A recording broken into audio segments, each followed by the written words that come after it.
Welcome to the most engaging, educative, and empowering talk show, Mind Tomorrow Today. I am your host, Karikari Yeboah. You can call me Ambassador Gabi, and I'm fine with it. Today, I have a brother with me, a friend that I've known for the past 15 years. We're going to be discussing a very important topic, which I believe is going to help you to understand a few things about financial literacy and independence. But before I do that, he's going to talk briefly about himself, and then we can pick it from there.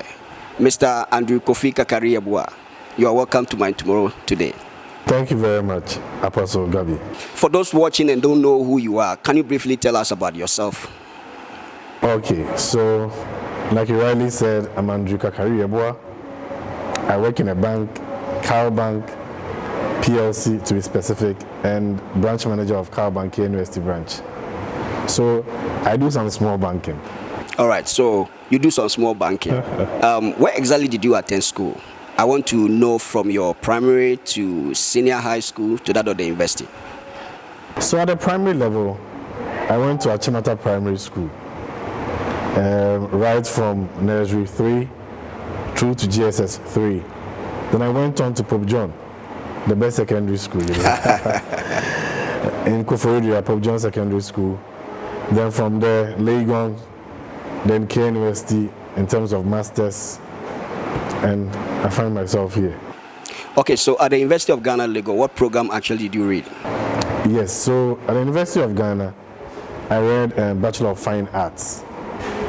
What today we all know, some people will call odontology, but the fine art and the creative art really help me in what I'm doing now. It gives me a broad mind, and I think outside the scope. So that's what I do. All right, so at what point you read fine art? That's okay. But at what point did you have the passion to go into the banking sector? Okay, so for me, passion into the banking sector was primarily trying to work for people, work with people, help people. I had that passion right from childhood onset, that I could do something to help somebody, to help also myself. And well, through God's own way, right after university, national service, I found myself in Car Bank. But I didn't just start from national service. I did my internship in Car Bank from June 2007 to September 2007. Then I was picked on for national service. Then I worked through the ranks. It's not been an easy ride. Yes, 7 people. And now I find myself as a manager, still 7 people, 7 my supervisors, 7 the bank. That's what I do. Wow, that's a great inspiration. But I want to get some things clear here for the sake of viewers and those who are watching us, mostly young people who probably want to pick some inspiration from you as a branch manager. I don't want to disclose your age, but I can confidently say that you are a young gentleman, and by the grace of God, you are the branch manager of K University Car Bank branch. That's awesome. For those watching you who probably desire to go into the banking sector, or looking at the banking issues we've had over the years in this country, what advice possibly will you give to them? Before we go into the topic for discussion today, what advice will you give to them? Yes, so a career in banking is not bad, but I'll say it's also not easy, because you deal with people, the 2 basic things in the world, people and money, and they're the most powerful tools you can have in the world. So a career in that is not bad, but you need to, as a human being, also watch your career projection, what you want to do in life. You might enter banking and you don't like it because maybe you are not somebody who wants to deal with people that much, something like more of an extrovert. But if you think that you are somebody that can serve, that can work with people, then you can take career in banking. Funny enough, I'll tell you a story. Most of the young people coming in banking today, some are doing very well, others are not. They have issues with their finance themselves before coming into the bank. So when they come in and they see money's flying around, they think it's something that you can touch and borrow and come back and come and pay. You realize that they get themselves in trouble. So like I'm saying, for any young person watching me and any other person watching, banking is not strictly for anybody who did anything in banking in terms of university level or secondary school. You can actually do something like a sculpture and end up being in a bank, because in a bank you would learn. You would have to learn and rise through the level. So it's up for everybody who wants to do it. But like I said, the passion is not there, the willingness is not there, don't enter, because it's not child's play. All right, so the passion has to be there, the willingness to work in the banking sector and serve also has to be there. That's a very great inspirational message to the young ones out there and those who are watching. If you want to get into the banking sector, you need to listen to all these things. Get yourself prepared. Seeing money, it's something different. Handling money, it's something different. It has to be something that you need to have the skill to do that. All right, going forward today, in fact, I read before thinking about this very topic. I read somewhere that in 2009, actually, almost about 80% of Ghanaians were financially illiterate, meaning that they didn't have any knowledge when it comes to the financial sector in this country. And from 2009 to date, unfortunately, there have been some cleanup in the banking sector, so a lot of banks have been shut down and all that. But from 2009 to this very day, we've had a lot of banking. It's rather unfortunate many Ghanaians don't have that understanding in the banking sector. What do you think probably might have contributed to that? Okay, so the financial literacy we are all talking about is, funny enough, before you put your money somewhere, you should try and investigate, know what is going on at the other end. You see, so what I think most Ghanaians are doing wrong, before I come to even the literacy, is that we usually look at interest. When I put my money here, this is what I get. In the local parlance, but we should be asking questions. What is the other person doing at the other end that is giving you this money? So if minimally financial literacy, I'll just use treasury bill. We all say today treasury bill is 22%, 23%. Then I come in that I'm a bank or financial institution, I will give you 60%. What am I doing aside government that I'm earning money to give you 60%? And mind you, I'm a banker, so I know. Before we also give you that, we also earn. So it means that probably the person should earn 150% before they would give you 60. So what are they doing? If you can't ask these questions, don't put your money there. It's not about what you get. It's always been a case of robbing Peter to pay Paul when it comes to such issues. But to come back to financial literacy, that I'm going literal. I don't want to mention net present value, future value, present value. No. Let me just calm down. I think that when you calm down, it will help the lay person who don't have any understanding about financial literacy. What comes in and what goes out. Okay. I earn 5,000 cedis. My expenditure is what? 2,000, 3,000. The rest is 2,000. What do I make with it? Inflow, outflow, the basic level of our financial literacy. It's not, I have 50,000. I went to buy goods, 50,000. I sold, and then I have money, 55,000. No, your profit is 5,000. The working capital is 50. Usually they will say, Mamenya 55. Then they end up spending money into the extra 50. Then they come out to say, things are not well. So financial literacy is, to me, down level. Taking a pen, paper, writing what comes in, what you spend, and trying to control the expenditure. It's always been about the expenditure. Because what comes in, you would know. If there's a 10% rise, you would know. But the expenditure is where the issue is. Let me pick my question from this perspective. We live in an environment, mostly you are with students, and I'm also in the environment where I see students a lot, I relate with them a lot, and we have opportunity to sit in places where we see students coming and going out, and most times their understanding about life is all about the material things they are going to get, mostly when it comes to gadgets. For example, iPhone. Every young child growing up wants to get an iPhone. And these days, if you want to get a brand new iPhone, even a home-use iPhone, it will cost you, depending on the type of iPhone actually you're looking for. And everybody wants to migrate from one point of iPhone to the other. Today we have 13 Pro Max. The 13 Pro Max, hopefully in September, they are going to release iPhone 14. As a young person, if your interest is into gadgets, I have nothing wrong with that if you have the money to afford or your parents can give you. But what do you think should be done at the level where younger generations need to understand the importance of financial literacy, so that they can understand that, okay, I have 9,000 cedis. Going to buy iPhone probably will cost me a lot. I may not have money for my ends meet and all that. What do I do with this then 9,000? Should I go in to buy? What do you think should be done at the level where people at the junior high school, people at the senior high school, down to the university level, understand the importance of financial literacy? Okay, so the scenario we gave, I'll go there, but I just want to give a simple understanding about the two generations. So my generation is the same as your generation. It's quite different from the younger generation. So the current younger generation, we call them millennials.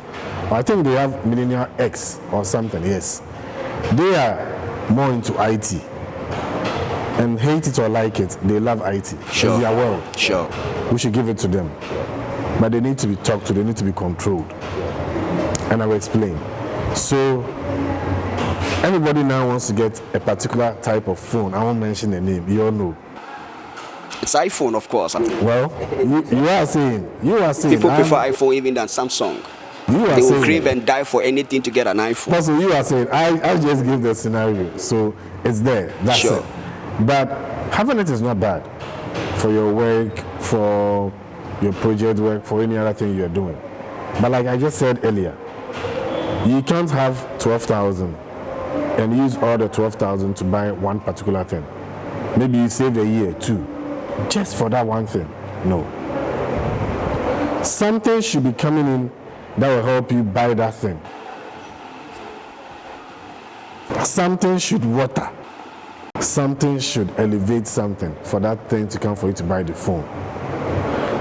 So for me, it's unwise for a young person to have 12,000 in their account and use all for one gadget. So I tell the people I meet, I tell them that, look, you can start somewhere.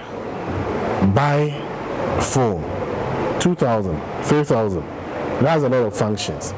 The money that you have, minimally risk-free, you can put it in an account. Purchase fixed deposit. Purchase the investment tools in the banks.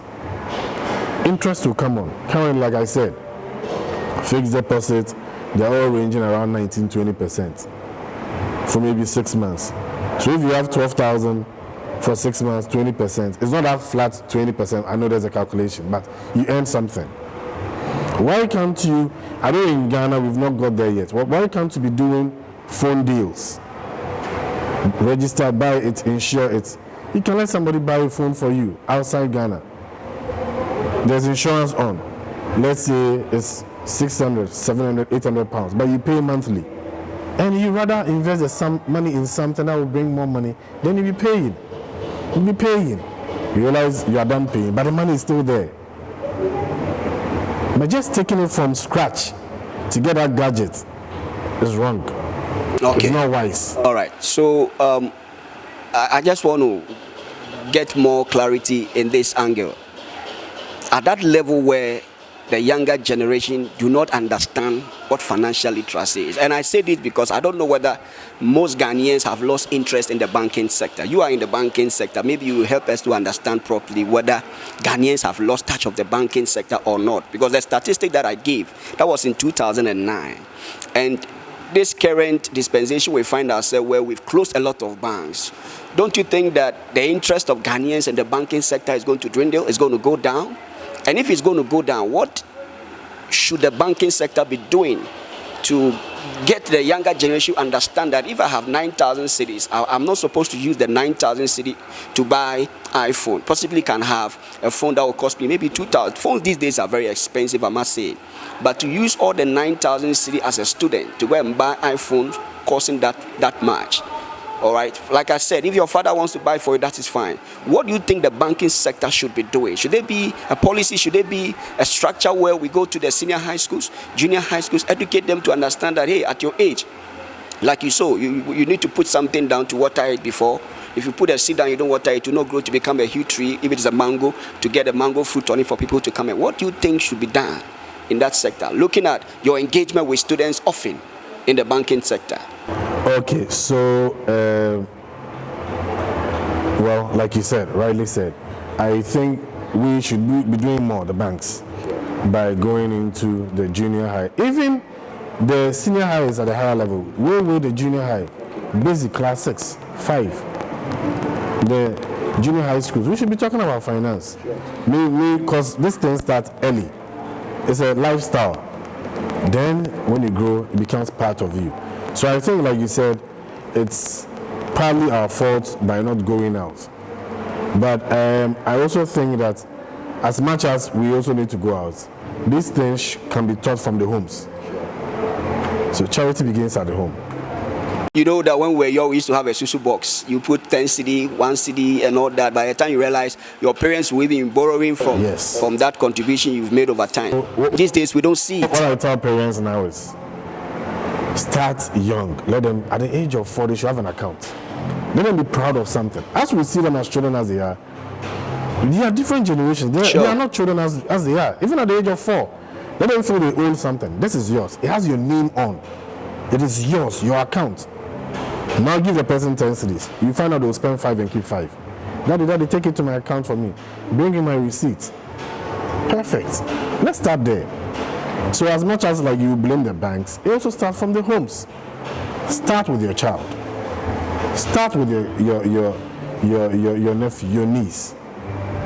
Give them that opportunity. Give them that financial freedom. Then they pick it up.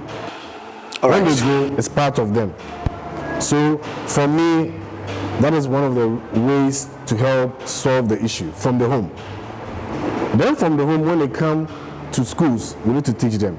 You know, the curriculum that we have, I've not seen financial literacy. I've not seen anything in finance. We have religion. You know, hey, come on, religion is good. Sure. We have social studies. We have science. We have mathematics. But we don't have anything on finance. Minimally, there could be some 2-3 page on what an account is, what interest is, what you earn. So for me, that's what I see. I think these are things probably when you are growing up, probably getting yourself in SS and reading business administration or accounting and all that. That's when you begin to understand all these loan interest rate and all that. But I agree with your point where you are saying that we should start from home.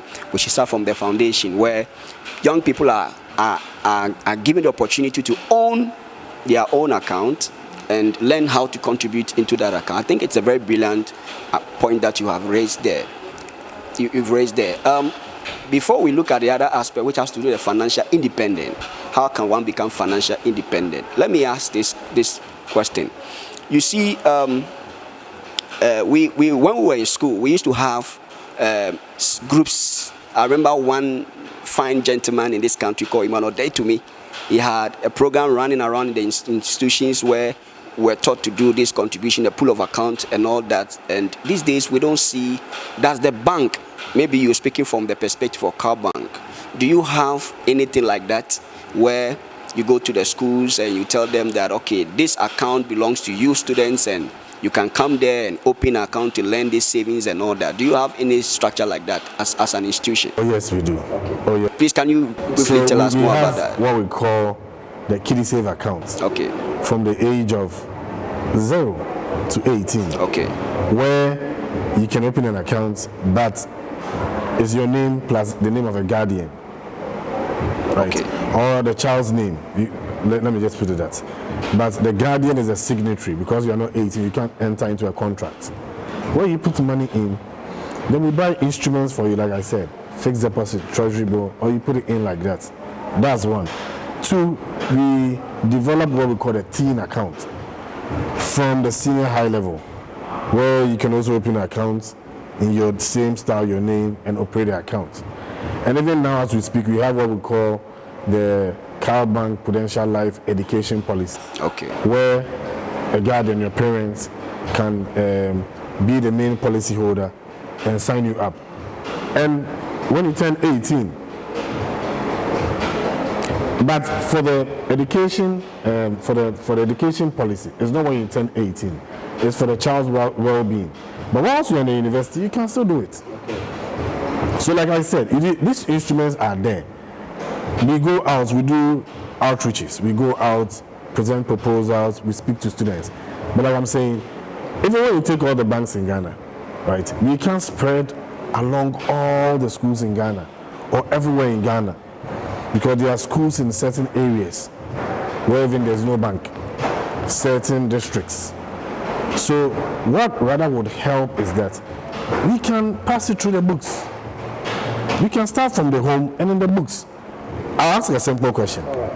So before going to the secondary school or even primary school, they will teach you 1, 2, 3 in school. But when you come home, your homework, a parent will guide you. Nowadays, that's what they do. They'll go through the assignments with you. Why can't we do the same with financial literacy? Where you learn something in school, you come and ask questions. If your father and your mother won't know about it, they'll read. Now there's Google. If you say the person is not literate, somebody else should teach. That is the responsibility of the teacher. So we should just, for me, that's why we should start there. And children, once they're in school, their minds are open, broad. They'll pick things, they'll learn. You know, usually when they come home, it's a homework and they want to play. But the school time, let them pick it there. Let them grasp everything. Right? Let them just pick it up. And from there, we also pick things from there. So by the time they come, they know. All right. So I think what you are saying is very important, because when you look at our generation and these young people we have today, everybody is craving to have money. And recently we had a story in Kasua where 2 young or 3 young kids went to kill a fellow young friend, or in the name of making money and all that. The reason is because people do not understand that, yes, it's good to have the mindset to have money growing up, but it has to start from the basis. You have to learn how to save. Your 1 cedi, 2 cedi, 3 cedi, 4 cedi can become a pool of an account of money for you that probably growing up you can enjoy. So the point you are raising, that we engage them at that level, is very, very important. All right, so is there any products that Cal Bank has that the general public gets to know or needs to know about your what you sell out there? I mean, maybe somebody has the interest and you are in the position, because we have to take opportunity to also to advertise Cal Bank and let people understand what you guys are doing, so that people can engage you from that angle. Is there anything like that you want to share, you want to throw more light on, so that people can understand? Because we want to get to the other side of our discussion. Yes, so we have a lot of products as a bank and even services. So if you're talking about products, I'll link it to investment. Okay, sure. You know, even Cal Bank, where we started from, basically investment banking and merchant banking. So we are very well with investments. So we have the natural ones. Most banks would also have fixed deposit. We have the call account. We have the what we call in Cal Bank Super Safe. Then we have the government instruments, treasury bill, the bonds, and the notes that the general public can buy. You get it? Yes. So the products are there, not only in Cal. Like, I'm just trying to be just straightforward. Not only about Cal, but almost every bank. They are there.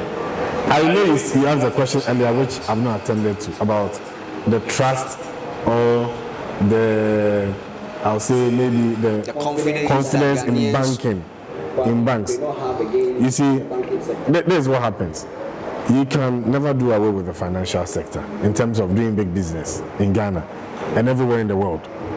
The financial sector is a means to either send your money, receive, pay, or do any other thing in terms of big business. Even a small business, you need it. So you can never do away with a financial sector. We hold the economy. So you can never, but it's about the trust. And at that level, I think that the regulators need to also assist in doing these things. For me, I would wish that quarterly they publish. We know we do the annual or quarterly statements, or I'll say annual, but quarterly or monthly, they do publish who's doing or who's not doing, or what you can do. This information is known to some bankers, not even everybody. But I mean, we should know. We should know, because we are putting our money in banks. We should know that, and we should have that confidence that even if this bank, there's an issue and they collapse, we will get our money. I put my 10,000 there. I put my money there. When there's an issue with the bank, irrespective of, I should have access to my money. So that's what I think the central bank should help educate the general public about that. Don't forget what happened. Your monies are still there. Because even though these banks, they merged, some collapsed and they merged them, the monies are still there. It's just that the ones that were not really registered, the other financial institutions that are having issues getting or retrieving funds. For example, the men's gold saga. Ghanaians are only trying to help a fellow Ghanaian business. So they are coming on board to do contribution. Unfortunately, things didn't go well with the institution or the organization, and the monies are locked. They can't access their money. These are people's lifetime investment, huge sums of money. So when we see some of these things happening, it rather become unfortunate on the part of the Ghanaian to trust any bank. So how do we build on that trust? How do we build on that trust? I said something earlier. Aside the trust, responsibility is also on you, the person, to be checking something. So like I'm saying, you work in, take it, I'm a banker, you work in, and you ask what is treasury bill. Usually I use that because that's the main government tool. They give you the rate. Then another bank is saying, I'm giving higher than treasury, which is not bad, but I'm giving 60%, 70, or 10% a month. So a whole year making 120. And the calculation of their percentage is not the principal times interest times number of days divided by 365. You see, that's the compound interest. They do simple interest. Simple interest is very difficult to do. So what is the person doing that is giving you this money? This is, I said that earlier. If you find out you do this calculation is not good, then just don't go. You should have the knowledge that it's not a place you should invest your money. Yes. So I'm saying at the lower level, before any bank will come to you, before you would go to any bank, know that. That's for all of us, including yourself, myself. And these things, they come juicy. Oh, you put this thing, oh, you just get this. No. Ask yourself these questions. What is it putting the money into? Is it oil? Is it gold? Is it diamond? We all had gold. And even at the point where gold prices worldwide had come down, they said gold prices was high. It's a matrix. It can happen. So realize that in the end, what happened? So if we were asking these questions, I'll tell you a story. We'll end on this story and then we'll go for a commercial break. Yeah, somebody so close to me called me once, said, oh, there's this company giving interest 10%, and a friend had tried it. He put in 60,000, and they've given him this first 6,000, second, third. Saying, did he get all the money? Said no, he's not got it yet. But I said no, don't invest in such a company. Sure. You need to know what they are doing. Said they are into this derivative. I said no. Do they have a website? Do they explain how they do the derivatives? Their website, do they have the names of the people there as this is the chairman, board of directors? Do they have a CEO? Are they registered with SEC, Securities and Exchange Commission? Do they have BOG license? Do they have? If the person is not able to give you this information, back out. And the person listen, they backed out. You know the person who put in the 60,000 that did not get all the 60,000. He got 1, 2, 3, 4. After the fourth one. Like you say, it may look juicy from the initial stages, but then with time, you realize your money is going down. Go on. And every now and then we see this thing in Ghana. We've all heard about Piram before. We've all heard about the others. I won't mention. This, and it happens. It's a sequence. 3 years, 4 years, it happens. 5 years, you see it. So it means that when we hear it as Ghanaians, afterwards we go back to sleep. But it should have been something like a hallmark. All right, so we're taking a commercial break here, but like you rightly said, before you get into any financial institution to invest your money, you need to do the check and balance it very well. You need to get the information needed before you can take your money there. We'll be right back.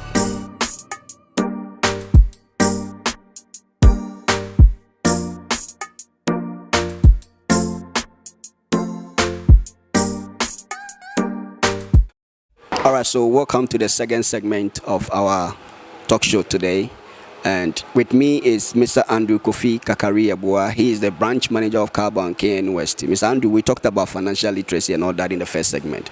Now, going forward, how can an individual or a person become financially independent?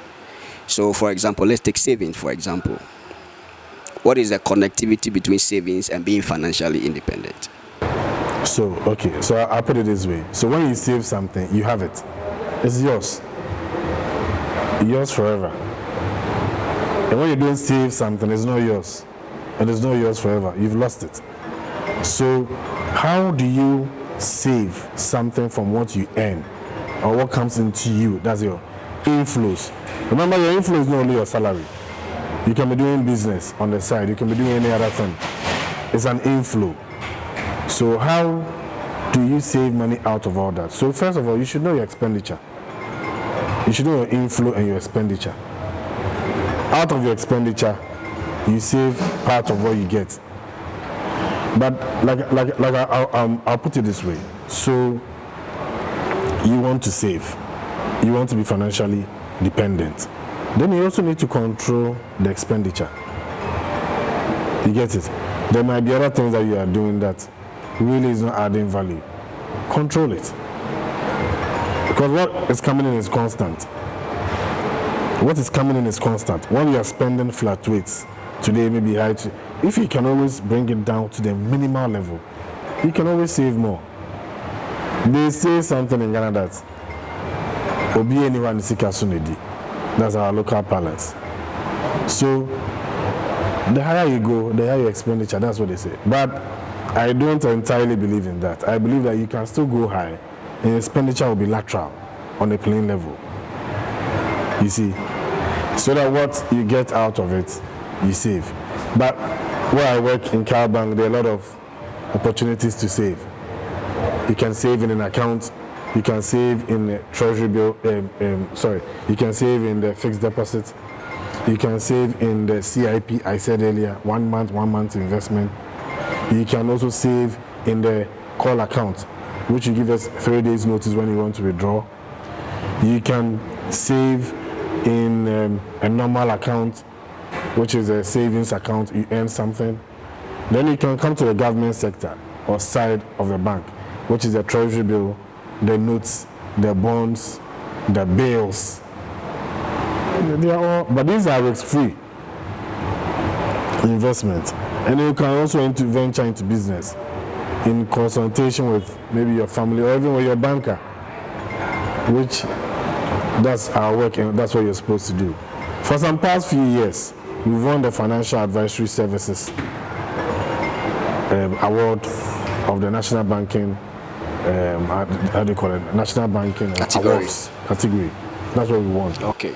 All right. So let's end with the savings. Let me end this topic with the savings. What advice do you give to people who are not disciplined enough to control their savings? Because there are some people, except maybe emergencies or issues that are beyond you, you can't do anything about it. That is when probably you want to go into that account and use the money for something. But aside that, what advice would you give? And just a minute or two, what advice do you give to people who do savings? How well do they discipline themselves when they want to do long-term savings? Because I know it comes with a lot of discipline. Yeah, first of all, you need to put yourself in track. Maybe I like gadgets, but I need to know that at a point in time, there's a gadget I can get. No matter the new one that is coming, my mind, my eyes, my heart is closed. I'm saving towards something. I'm building something. I'm building a portfolio. When I get to a certain level after that, I can get this thing. Because these gadgets, they come in different ways, different sizes. You see, So you need to put yourself, it's like you tie yourself to something before you can be financially disciplined. Or else you spend. The new iPhone, the new gadget, the new shoe, the new jacket is there. But if I know I have this, and it can take me 6 months, 8 months, that means that 8 months I'm not getting anything like this. You go to something different, then I mean you are good. So what it also means is that within the 8 months, if you're able to save, you're going to have some returns, which probably will get you an additional jacket or an additional shoe or add some money to get to that iPhone. Thank you very much on the issue of the savings. Okay, so we've talked about savings and the connection between savings and being financially independent. You talked about one being disciplined enough to be able to go on the journey of savings. Now let's look at trade and business. There are people who have money, but they don't know what kind of business or trade they should get themselves into. What advice would you give to such individual? Or do we have within the financial institution sectors or people that have the expertise in certain areas that can coach or guide an individual in the area where he or she can invest his money when it comes to trading and business? Okay, yes we do. So for instance, like our bank, my bank, Cal Bank PLC, we have dedicated relationship officers who would give you advisory services. But you see, they are not the repository of knowledge, which means that they don't know everything, right? So you, the person, to know what you want to do, try and read, try and investigate, try and go behind the veil. I always tell people that don't get into a business that you don't have any control over. So I'll give you an example. You're a student or you work in a university. If you want to venture into something, you perhaps can go out of the university board, or you can start within, among close people. Sell something. I'll give you an example. So I'm in the IT section of the university. I'm well versed in computers.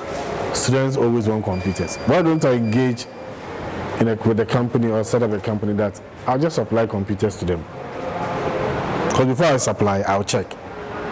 I know the worth of the computer, I know the cost, I know the RAM, the processor, everything before I give it to somebody. Then from there you can get to other business. It doesn't mean that if you're into computing, you can't get into farming. Farming, you ask questions. The product you want to go into, is it perishable? How long after producing will they buy? How do I get the land? Do I buy? Do I lease? All these things, we get into it. So it's quite broad. You say it's simple. Before you take a major step, it's broad. And we usually also don't do the contingency. That whether it goes bad. We usually come with that mind that it's a business, the yen family. Now I'm found, so what's the contingency? What do you do? Okay, so what you are trying to tell us is that even if you have money, you want to enter into any business or venture into any business, you, the individual, must also do your investigation, have a sense of knowledge about what you want to do. If you don't have it all, you can engage some of these people in the financial institutions or anybody at all probably can help you to know where exactly you want to invest your money. Thank you very much, and it's a very good point I think we all need to consider. All right, so we want to close on this one, and it's very important. There are many Christians out there who believe that once they give to God, they are getting it back. And so how do you reconcile the connection between giving in the house of God and becoming financially independent? Because many people think that even if I don't work and I can sow seeds in the house of God. First of all, let's establish that we are not against seed sowing. You are a giver. I'm also a giver. I'm asking this question because you are an extreme giver, right? And at the same time, a financial expert, a person that works in the financial institution, and at the same time, a staunch Christian, for that matter, that I know. How do you educate the people out there that it is not all that rosary, okay? That when you give to God, instantly it's going to come back. And I want to get the connection between that giving and being financially independent. I want you to share your thought. Okay, so I'll go back to the Bible. Say what? Give, and it shall be given unto you. Well pressed down, shaking together. Well men give to you what? Well men. I like that emphasis. Well men give to you. He didn't say, will God drop the manna from heaven and give to you? So for me, it's simpler. You still have to give, Because as a Christian, it's part of your responsibility. But you also need to work. You can't give what you don't have. You give, then you go and sit down expecting to have. No. You have to work. So God said we'll not give to you. So God will give you, that's what I believe in. God will give you the contacts. That's not what just you believe. That's what is also Give you written. the contacts, the open doors, the links to the people that will help you.